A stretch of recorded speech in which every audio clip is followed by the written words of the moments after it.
여러분, 우유 한두 잔이면 충분하다고 믿으신다면 정말 큰일입니다.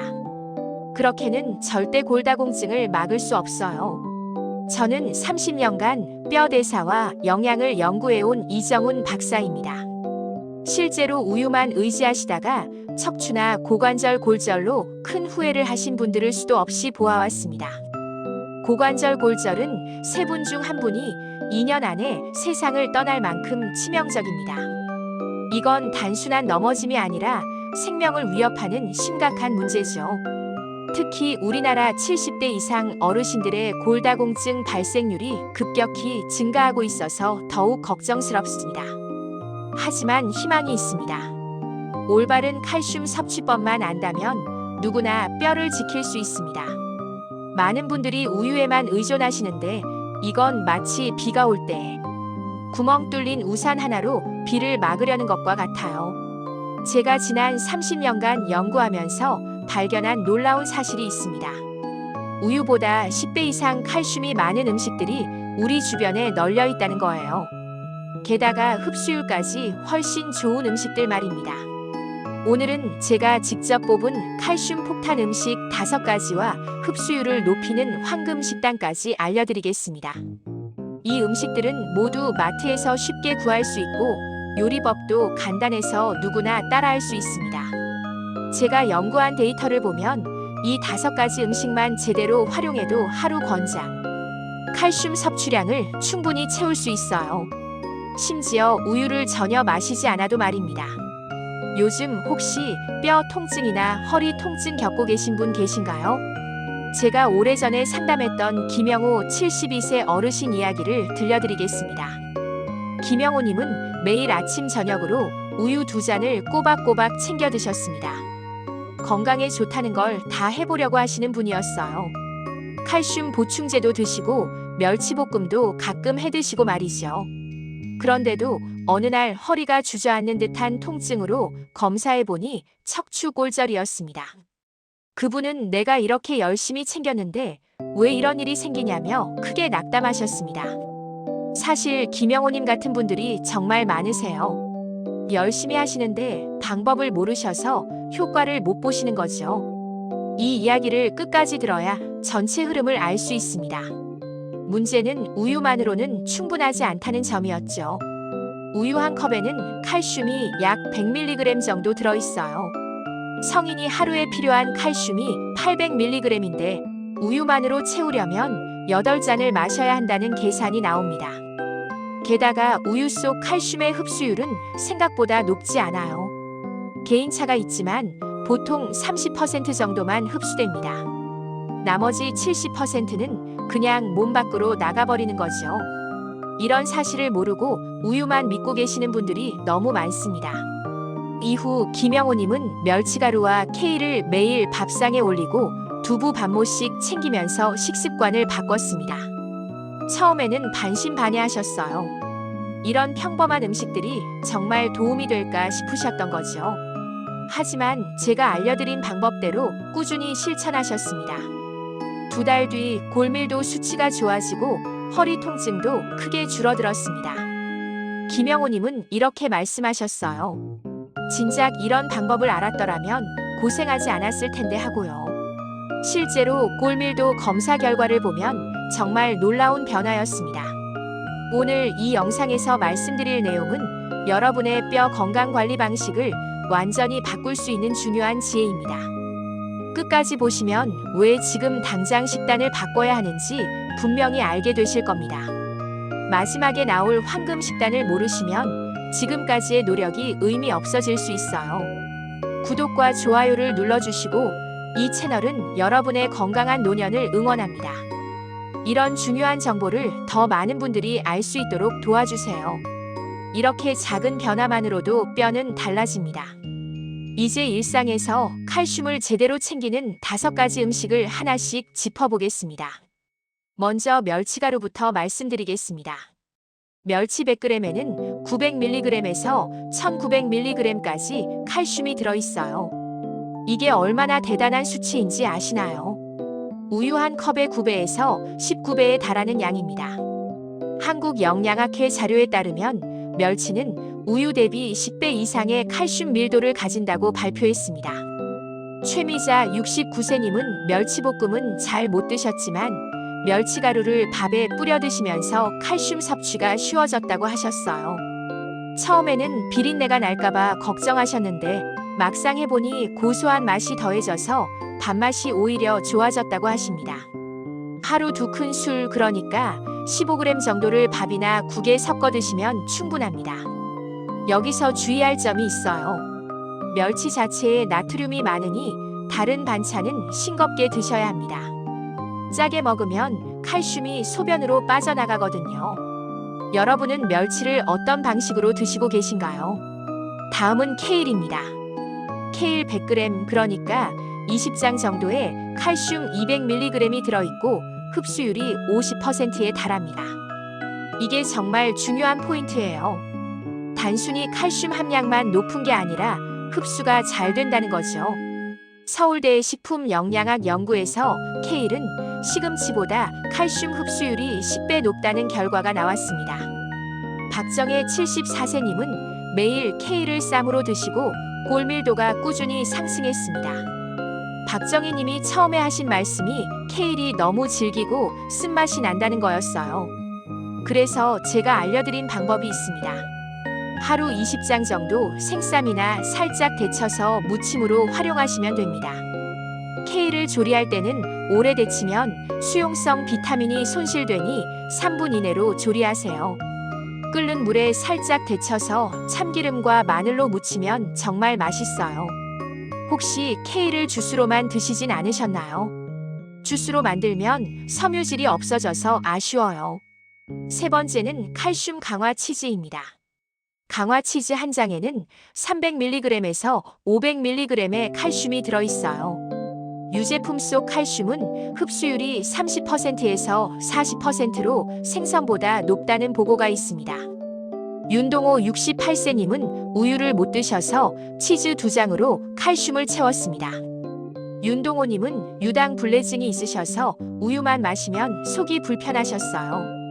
그런데 치즈는 발효 과정에서 유당이 분해되어서 괜찮으셨다고 하십니다. 하루 1~2장을 간식이나 빵에 곁들이면 충분합니다. 다만 치즈는 나트륨과 지방이 많으니 과량은 피하셔야 해요. 여러분은 치즈를 얼마나 자주 드시나요? 네 번째는 칼슘 강화 두유입니다. 한 컵에 150mg에서 280mg의 칼슘을 섭취할 수 있어요.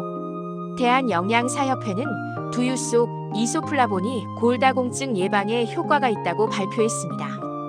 정은혜 70세님은 유당 불내증이 있었지만 두유로 바꾼 뒤 속 불편함 없이 칼슘을 챙기게 됐습니다.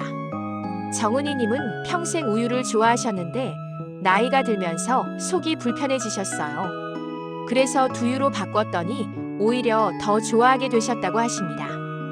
아침 모닝커피 대신 두유 한 잔으로 바꿔보세요. 무가당 제품을 선택하시는 게 좋습니다. 혹시 두유 드실 때 바닥에 가라앉은 가루 그냥 버리시나요? 그 가루에 칼슘이 많이 들어있으니 꼭 저어서 드세요. 마지막은 칼슘 강화 두부입니다. 반모에 약 190mg 칼슘이 들어있어요. 일본 영양학회는 칼슘 응고제를 사용한 두부가 일반 두부보다 칼슘 함량이 2배 높다고 보고했습니다. 장영순 75세님은 두부 반모를 매일 드시며 근육량과 골밀도를 함께 유지했습니다. 장영수님은 처음에 두부가 밋밋하다고 하셨어요. 그런데 양념장을 만들어서 드시고 찌개에 넣어서 드시니까 맛있게 드실 수 있으셨다고 합니다. 두부 반모를 국, 볶음, 찌개에 활용하세요. 일반 두부보다 칼슘 강화 두부를 선택하시는 게 중요해요. 포장지에 칼슘 강화라고 써있는 제품을 고르시면 됩니다. 오늘 저녁 반찬에 두부 한 조각 올리실 준비 되셨나요? 이렇게 5가지 음식만 생활에 더하면 뼈는 충분히 달라집니다. 하지만 여기서 끝이 아니에요. 같은 음식을 먹어도 더 잘 흡수되게 하는 비밀이 있거든요. 이제 칼슘 흡수율을 몇 배로 높이는 방법들을 알려드리겠습니다. 칼슘을 아무리 많이 먹어도 흡수가 안 되면 의미가 없어요. 첫 번째로 가장 중요한 건 비타민 D입니다. 햇볕 15분만 쬐어도 칼슘 흡수가 크게 늘어납니다. 비타민 D가 없으면 칼슘이 장에서 제대로 흡수되지 않거든요. 많은 분들이 햇볕을 피하기만 하시는데 이렇게 되면 비타민 D가 부족해집니다. 아침 산책을 하시거나 달걀 노른자, 연어 같은 음식을 드시는 것도 좋은 방법이에요. 특히 아침 햇살은 자외선이 강하지 않으면서도 비타민 D 합성에는 충분합니다. 손바닥만한 부위라도 15분 정도 햇볕에 노출시키시면 하루 필요량을 충족할 수 있어요. 여러분은 하루에 햇볕을 얼마나 쬐시나요? 두 번째는 비타민 C와 산성 음식입니다. 귤, 레몬즙, 풋고추가 칼슘 흡수를 돕습니다. 산성 환경에서 칼슘이 이온화되어 흡수가 잘 되거든요. 하지만 가열할 때 비타민 C 손실이 크니까 생으로 드시거나 요리에 마지막에 곁들이세요. 제가 추천하는 방법이 있어요. 두부 요리할 때 레몬즙을 몇 방울 떨어뜨리는 거예요. 맛도 상큼해지고 칼슘 흡수도 좋아집니다. 두부 요리에 레몬즙 넣어 보신 적 있으신가요? 정말 간단한 방법인데 효과는 놀라워요. 세 번째는 나트륨과 카페인을 줄이는 것입니다.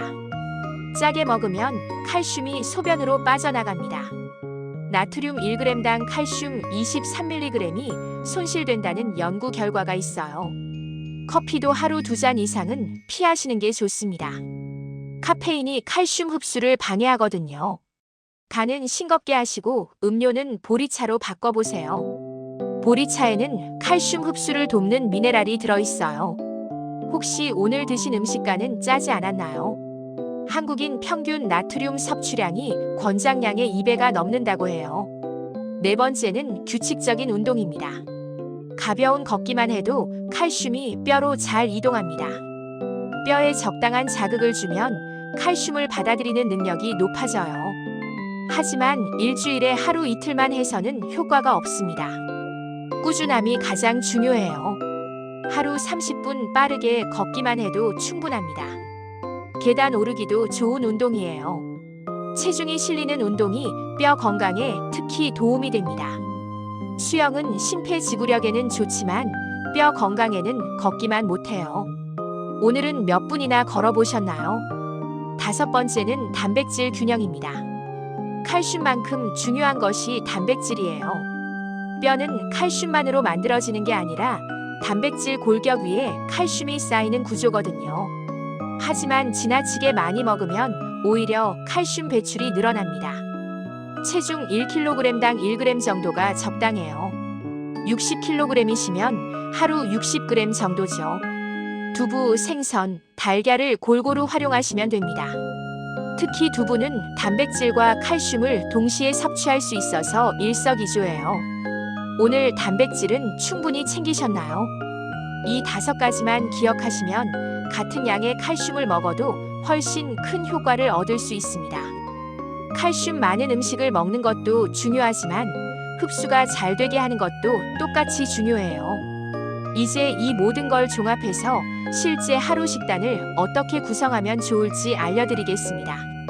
오늘 영상에서 우리는 우유만으로는 칼슘이 부족하다는 사실, 그리고 멸치가루, 케일, 치즈, 두유, 두부라는 5가지 칼슘 폭탄 음식을 배웠습니다. 또한 비타민 D, 비타민 C, 나트륨 조절, 운동, 단백질 균형이라는 흡수율을 높이는 5가지 방법도 함께 알아봤어요. 잘못 관리하면 작은 충격에도 뼈가 쉽게 부러지고 회복이 더뎌집니다. 골다공증이 심해지면 기침만 해도 갈비뼈가 부러질 수 있어요.